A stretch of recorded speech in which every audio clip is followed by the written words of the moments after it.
अस्सलाम वालेकुम dear students, कैसे हैं आप लोग। उम्मीद करता हूँ आप लोग सब खैरियत से होंगे। अच्छा बच्चों, आज हमने क्वेश्चन नंबर 2 करना है, जो कि हमारे पास एक ट्रिग्नोमेट्रिक फंक्शन है, इन्वर्स ट्रिग्नोमेट्रिक फंक्शन है। और इसका हमने सबसे पहले इसके बताना है कि डोमेन रेंज क्या है, और फिर इसके इन्वर्स फंक्शन की जो डोमेन रेंज है वो भी हमने बतानी है कि वो क्या है। तो बच्चों, हमारे पास y is equal to sine inverse x, ये हमारे पास एक फ़ंक्शन है। तो सबसे पहले हमने इस फंक्शन की डोमेन बतानी है। तो डोमेन ऑफ दैट फंक्शन हमने बतानी है कि क्या है। तो यहाँ पे लिखेंगे डोमेन ऑफ, ये जो फंक्शन है ये बेसिकली एफ ऑफ एक्स के बराबर होता है। तो हम यहाँ पे लिखेंगे domain of F of x. ठीक है। तो इसकी स्टूडेंट जो डोमेन होती है ना, वो बच्चों हमारे पास जो डोमेन है इसकी फ़िक्स होती है। वो डोमेन होती है जी 1 से लेकर -1 से लेकर 1 तक। ये इसकी क्या होती है, डोमेन होती है।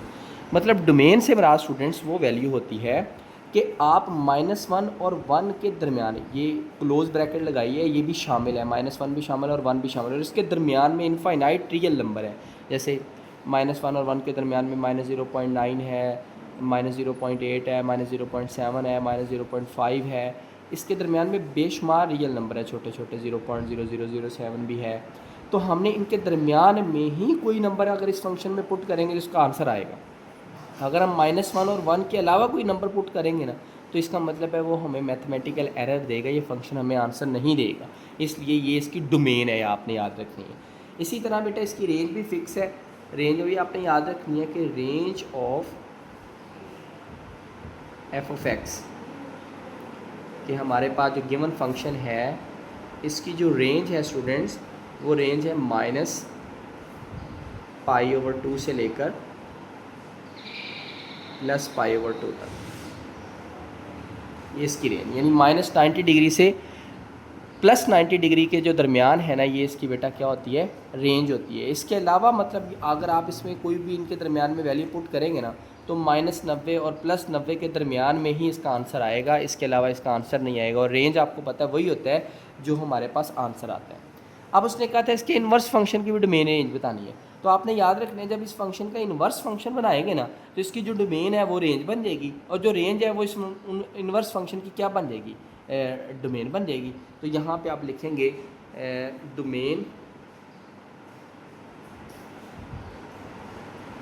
Domain of F inverse x. ठीक है। तो जो इस फंक्शन की रेंज थी ना, अब इसके इन्वर्स फंक्शन की क्या बन जाएगी, वो डोमेन बन जाएगी। तो इसकी रेंज क्या थी, -π/2 से लेकर +π/2 तक, क्योंकि फंक्शन इन्वर्स हो गया ना, तो इसलिए इस फंक्शन की जो रेंज है अब उसके इन्वर्स फंक्शन की क्या बन जाएगी, डोमेन बन जाएगी। अब इसी तरह जो इस फंक्शन की डोमेन थी अब इसकी रेंज बन जाएगी। तो यहाँ पे लिखेंगे range of F inverse x, वो कितनी है बेटा, -1 से लेकर +1। ठीक है। तो हमने इस फंक्शन की डोमेन और रेंज बता दी, और इसके इन्वर्स फंक्शन की भी हमने डोमेन और रेंज को बता दी। अब दूसरी बात यह है कि हमारे पास जो बेटा फंक्शन है ना, हमें इसका क्या करना है, ग्राफ ड्रा करना है। अब सेकंड पार्ट पे इस पे आते हैं। सेकंड पार्ट ये है कि आपके पास जो सवाल होता है, जो फंक्शन होता है, आपने इस फंक्शन का, उसने कहा है कि आपने ग्राफ ड्रा करना है। तो y इज़ इक्वल टू हमारे पास साइन इनवर्स एक्स फंक्शन है। अब हमने इसका क्या करना है, ग्राफ ड्रा करना है। ग्राफ ड्रा करने के लिए आपको पता है हम एक टेबल ड्रॉ करते हैं। तो यहाँ पर हम बच्चों एक टेबल ड्रॉ करते हैं।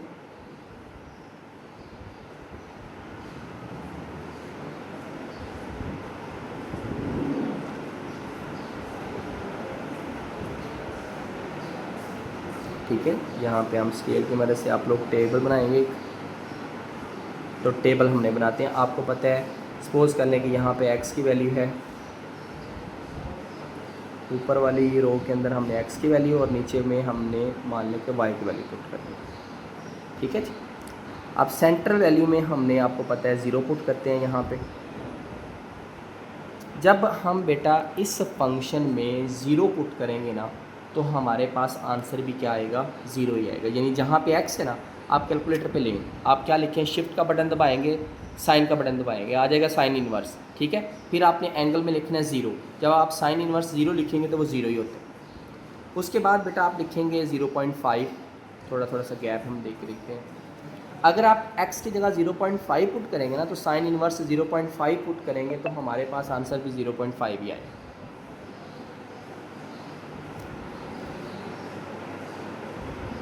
इसी तरह अगर आप इस x की जगह 0.9 पुट करते हैं, ठीक है, तो 0.9 पुट करेंगे तो हमारे पास आंसर आएगा 1.1।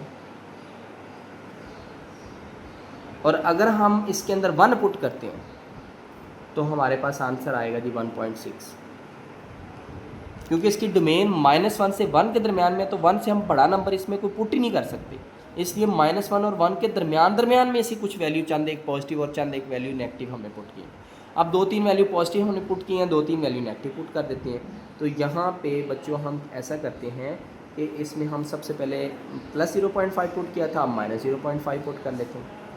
तो जब -0.5 पुट करेंगे ना तो आंसर भी -0.5 ही आएगा। जब इस x की जगह हम -0.5 पुट करेंगे तो यहाँ पे y का आंसर भी -0.5 ही आएगा। अब अगर हम x की जगह -0.8 पुट करते हैं तो आंसर भी -0.8 ही आएगा। अगर हम अब x की जगह -0.9 पुट करते हैं तो आंसर भी कितना आएगा, 0.9 पुट करने के ऊपर -1.1 आ जाएगा। और लास्ट पे बेटा अगर आप -1 पुट करेंगे तो हमारे पास आंसर आएगा -1.6। देखिए -1 और 1, क्योंकि इसकी डोमेन क्या थी, हमारे पास जो फंक्शन गिवन फंक्शन है इसकी डोमेन -1 और 1 थी, तो हमने क्या किया है, इसकी डोमेन वैल्यू ही आपने इसके अंदर पुट करनी है और हमारे पास उसके रेलिवेंट कोई आंसर आएगा तो हमारी रेंज होगी, ठीक है। तो ये हमने इसके -1 और 1 की वैल्यू इसके अंदर पुट की, तो कुछ वैल्यू पॉजिटिव कुछ वैल्यू नेगेटिव पुट की। अब हमने इसका क्या करना है, ग्राफ ड्रा करना है। सो स्टूडेंट्स अब हम इसका ग्राफ ड्रा करते हैं। इसके लिए आपको पता है हमें कार्टेशियन प्लेन जो है वो बनाना पड़ेगा, एक हॉरिजॉन्टल लाइन, और दूसरी हमें क्या बनानी पड़े, ड्रॉ करनी पड़ेगी यहाँ पे वर्टिकल लाइन हम ड्रॉ करते हैं। तो ये बच्चों हम एक ग्राफ ड्रा करते हैं।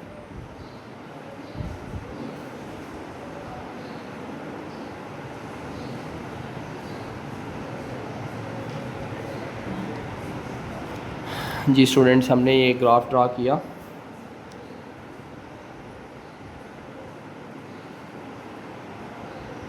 ठीक है, आपको पता है इधर x पॉजिटिव है, इधर आपके पास y पॉजिटिव, इधर y नेगेटिव और इधर हमारे पास x नेगेटिव होता है। अब यहाँ पे ना सपोज करें कि आपके पास ये 1 है प्लस, इधर आपके पास आपको पता है ये -1 है, ऊपर आपके पास है जी +1 और नीचे आपके पास है जी -1, ठीक है। यहाँ पे आप सपोज कर लें कि ये 0 ही है, ये आप कह लें कि 2 है, सेम गैप रखना, यहाँ पर भी 2 है, इधर आपके पास -2 है, ठीक है, और ये भी आपके पास है जी -2। अब देखिए बच्चों, क्योंकि ये डेसिमल वैल्यू हैं तो आपको इन दो के दरमियान में ना हम 9 लाइन ड्रॉ कर देते हैं कि डेसिमल में ये आपके पास 0.1 है, ये इसी तरह 2 है, 3 है, 4 है, 5 है, 6 है, 7, 8, 9, आपने 10 पूरी करनी है, इसके दरमियान में फासला आपने थोड़ा सा ज़्यादा रख लेना है, ठीक है। तो अब यहाँ पे बेटा हम क्या करते हैं, इसको ड्रॉ करते हैं। आप सपोज़ करें कि अगर हमने वैल्यू 0 पुट की x की, तो y की भी वैल्यू क्या आएगी, 0, ठीक है। अब इसी तरह अगर आपने x की वैल्यू 0.5 पुट की है तो y की भी वैल्यू कितनी आई है, 0.5। 0.5 कितनी है, 1, 2, 3, 4, ये 5, ये 5वीं लाइन 0.5 से आपने ऊपर उठाना है इसको ऊपर, और कहाँ तक आपने 0.5 ही, तो 0 और 1 के दरमियान में तकरीबन ये 0.5 ही होता है, ये आपके पास एक पॉइंट बन जाएगा, ठीक है। उसके बाद बेटा आपने जब 0.9 वैल्यू पुट की तो आपके पास आंसर आया 1.1। तो 0.9 ये थोड़ा सा 1 से पीछे है, ये 0.9 वाली लाइन कह लें, और आंसर कितना आया 1.1। तो 1.1 1 से थोड़ा सा ऊपर होता है, तो ये वाला पॉइंट हमारे पास बन जाएगा, ठीक है। इसी तरह जब आपने 1 वैल्यू पुट की तो आंसर आया 1.6। तो ये बेटा आपने 1 वैल्यू पुट की है तो 1.6, ये 1 और 2 के तकरीबन दरमियान से थोड़ा सा ऊपर होगा ये 1.6।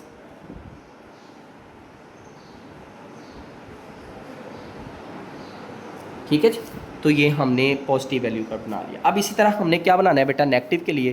तो नेगेटिव के लिए हम क्या करेंगे, पहले आपने क्या करना है -0.5, जब आपने x की वैल्यू पुट की तो -0.5 ही y की वैल्यू आई, तो -0.5 1 2 3 4 ये 5, और इधर आपने इसी तरह 1 2 3 4 ये 5, इससे बिल्कुल सामने और इससे बिल्कुल सामने, ऐसे ये पॉइंट बन गए। इसी तरह जब -0.8 पुट किया तो आंसर भी -0.8 आया। -0. ये 5 तक था, ये आगे 6, ये आगे 7 और ये आगे 8, ठीक है। तो -0.8, इसी तरह ये 6, 0.7, ये 8 इसके सामने आपने, और इसी तरह बेटा आपने इसके सामने ये वाला पॉइंट ड्रॉ करें। देन इसी तरह आपने जब -0.9 पुट किया तो आंसर आया -1.0.9, ये होता है 0.9 ये, और आंसर इधर आया -1.1, -1.1 इधर 1 से थोड़ा सा आगे, ठीक है। इसी तरह बेटा जब आपने -1 वैल्यू x की पुट की तो y की आई -1.6, तो -1 ये है और ये 1.6 इधर करके बिल्कुल इसके सामने लिया है, ठीक है। अब आपने क्या करना है बेटा, इन सभी पॉइंट्स को आपस में क्या करना है बेटा, ज्वाइन कर देना है। ये ज्वाइन करेंगे,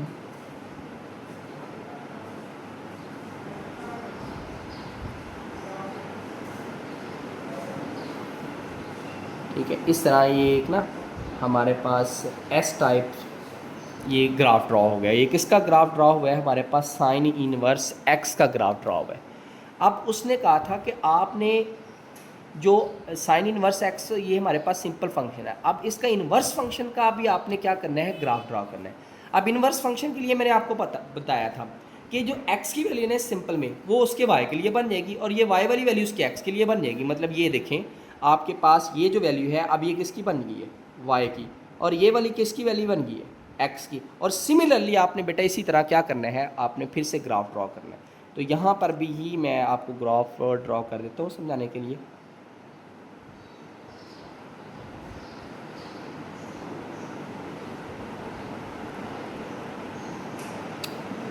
ये हमारे पास ना तीसरे पार्ट के लिए है कि आपके पास ये जो फंक्शन है y is equal to sine inverse x, ठीक है। अब आपने इसको सिंपल ये साइन इनवर्स x इधर जाके साइन y हो जाएगा, इज़ इक्वल टू x बराबर आ गया हमारे पास साइन ऑफ y। मतलब अब हमने इसका जो इन्वर्स फंक्शन बनाया है, ये हमारे पास जो f इन्वर्स x जो फंक्शन है वो साइन ऑफ y बना है, ठीक है। x की जो वैल्यू है वो आपको पता है इसके अंदर हमारे पास आ गई है साइन y। अब हमने इसका जो है ना वो ग्राफ ड्रॉ करना है। अब इसका ग्राफ कैसे ड्रॉ होगा, क्योंकि मैंने बोला कि वैल्यू फ्लिप हो गई है, ये x वाली y की बन जाएगी और y की वैल्यू इस फंक्शन के लिए x equal to sine y के लिए अब ये वाली y की हो जाएगी और ये वाली x की हो जाएगी। तो आपने इसका अलग से इस तरह टेबल बनाना होगा, ठीक है। तो हम यहाँ पे बना देते हैं। तो अब यहाँ पे आपके पास बेटा जब x की वैल्यू 0 है तो y की वैल्यू भी कितनी है, 0 है। वो हम यहाँ पे पुट करते हैं। पहले आप पॉइंट बना लें। ये आपके पास है जी 1, इसी तरह ये आपके पास है 2, ये आपके पास बेटा मान लें 1, इधर है 2, आपको पता है इधर -1, और इधर आपके पास क्या है -2। देन सिमिलरली इधर 1 है और ये आपके पास क्या है 2 है, ठीक है जी। अब बेटा हम यहाँ पे क्या करेंगे कि सबसे पहले जब 0 पुट किया तो हमारे पास आंसर भी 0 आया। जब x की वैल्यू 0 है तो y की वैल्यू भी 0 आई है। तो जब x की वैल्यू 0 तो y की वैल्यू भी 0, ये वाला पॉइंट बन गया। अब इसी तरह जब हमारे पास x की वैल्यू 0.5 है तो y की वैल्यू भी कितनी आई है, 0.5 आई है। सो जी बच्चों हम वैल्यू पुट करते हैं। अब इसमें अब बेटा आपके पास ये x था, तो जब x की जगह 0.5 पुट किया तो y का भी आंसर क्या आएगा 0.5। तो 0.5 जो है वो 0 और 1 के दरमियान में होता है, ये 0.5, और इधर भी 0.5 इसके दरमियान में होगा, तो ये वाला आपके पास पॉइंट बन जाएगा। देन जब आपने x की जगह 1.1 पुट किया, ये 1.1 है, तो उस वक़्त y का आंसर क्या आया था 0.9, ये 0.9।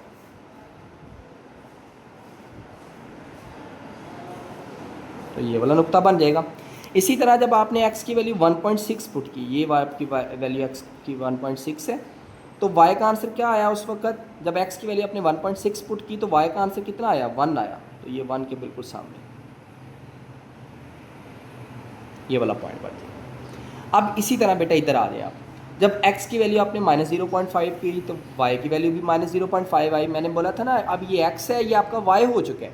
तो जब x की वैल्यू -0.5 इसके दरमियान में है तो y का आंसर भी कितना आएगा -0.5। इसी तरह जब x की वैल्यू -0.8 है, -0.8 ये तकरीबन यहाँ पे होगी, तो आंसर उस वक्त भी -0.8 ही आया। ये है -0.8 के सामने ये वाला पॉइंट बन जाएगा। फिर जब x की वैल्यू -0.9 थोड़ा सा 1 से पीछे, तो उस वक्त y का आंसर क्या आया 1.1। ये -1 है, ये -2 है। और इसी तरह जब आपके पास बेटा x की वैल्यू -1 आपने पुट की, ठीक है, तो उस वक्त आपके पास आया -1.6 इसका आंसर। ठीक है, अब आपने सभी पॉइंट्स को ऐसे क्या करना है, ज्वाइन कर देना है इसको।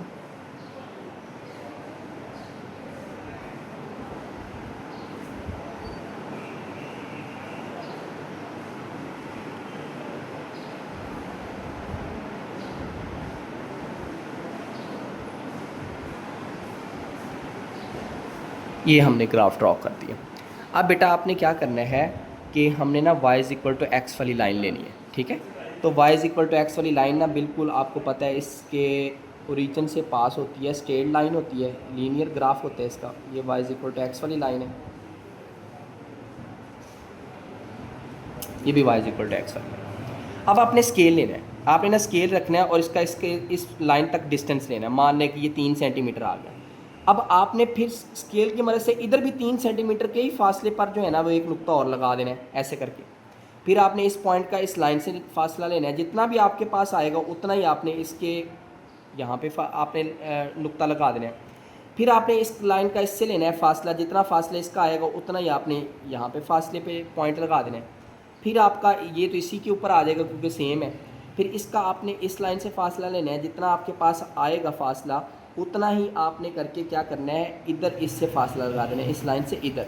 ठीक है, इसी तरह बेटा आपने इस पॉइंट का इस लाइन से फासला लेना है, जितना फासला आएगा उतना आपने इधर लगा देना है। इस लाइन का इससे फासला जितना आएगा इधर लगा देना है, इस लाइन से इधर फासला भी उतना आपने इधर लगा देना है। अब आपने सभी पॉइंट्स को इस तरह क्या करना है, ज्वाइन करना है ऐसे।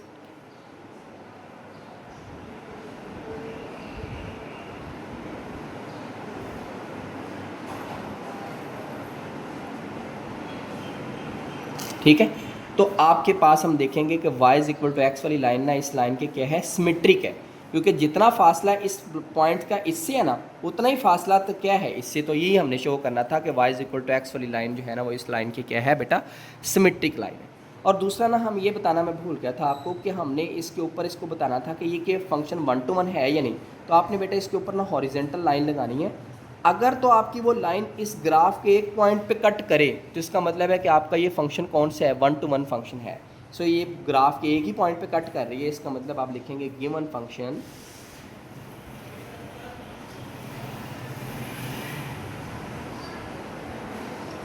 Is 1 to 1 function. कि आपके पास जो दिया गया बेटा फंक्शन है ना वो क्या है, 1 to 1 फंक्शन है। तो given function is 1 to 1 function.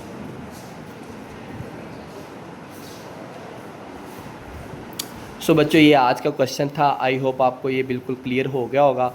अगर फिर भी किसी को प्रॉब्लम है या कोई मसला है तो मुझसे आप डिस्कस कर लीजिएगा। जो हमने कल क्वेश्चन किया बिल्कुल उससे सिमिलर क्वेश्चन है, तो आपने इसमें यह है कि घबराना नहीं है, प्रैक्टिस है, प्रैक्टिस से ये ग्राफ बनाना सीखने आपने।